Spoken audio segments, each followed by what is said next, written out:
ஒரு ஆள் சாமி ஆடுவார், அருவாளை ஏறி உட்காந்துருப்பாங்க. அப்போ எல்லாரும் கேட்கறது ஒரே கேள்விதான். பூரா விவசாயி தானே. எப்போ மழை பெய்யும் படங்கு நடிப்பாங்க. 16 நாளில் மழை பெய்யும். அப்படி மழை பெஞ்சிட்டா கருப்பனை நம்புப்பா வலது கை கொடுப்பாங்க. இப்போ அகராதி கூதிக்க ஆடுறேன், அருவாளை ஏறி ஆறிக்கிட்டு திமுருக்கு அதில் 4 பேர் ஏற்றி விட்டுருவாங்க. உங்கள் பெரியப்பாவுக்கு தானே ஜாமி வரும் பார்க்க, நீங்களும் பங்காளி தானடா, எங்கே ஏவி விடுவேன் டாஜ்மார் கடையில். அடுத்த வருஷம் அவன் ஆடும்போது கவட்டில் விழுந்து நீ குதிச்சிடறான்வேன். குதிக்கிறது பரிசு கிடையாது, ஜாமி ஆடுறது பரிசு கிடையாது. அருள் சொல்லணும்ல. அப்படிதான் ஒரு இளவட்டம் மேலே ஏறிட்டேன் அருவாளில்.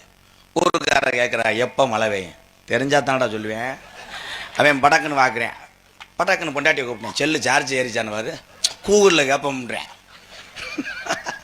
அப்படிதான் ஒருத்தன் அடித்தேன், குண்டை குண்டை அடிச்சிட்டேன். சாமி ஆடினதான் ஆடியில் மழை பெய்யலை. அடிச்சான் பாரு, இன்னும் 93 நாளில் மழை பெய்யும்ப்பா, எப்படியும் ஆவணியில் 5-6 தூத்த விழுந்துடும். அடிச்சு விட்டேன். சாமி அதுக்குத்தான் சொல்கிறது, வீம்புக்கு மாடோட்டி விருதுக்கு வேட்டையாடினேன். உங்கள் எல்லாத்துக்கும் ஒன்று சொல்கிறேன், எந்த சாமி வேணால் நீங்கள் கும்பிடுங்க, எந்த சாமிக்கு வேணால் எவ்வளோ வேணால் அன்னதானம் செய்யுங்க, புண்ணியம். ஆனால் உங்கள் பாட்டையும் போட்டையும் கட்டி காத்த குலசாமியை மட்டும் மறந்த மண்டான் நல்வாழ்க்கை அமையாது என்பது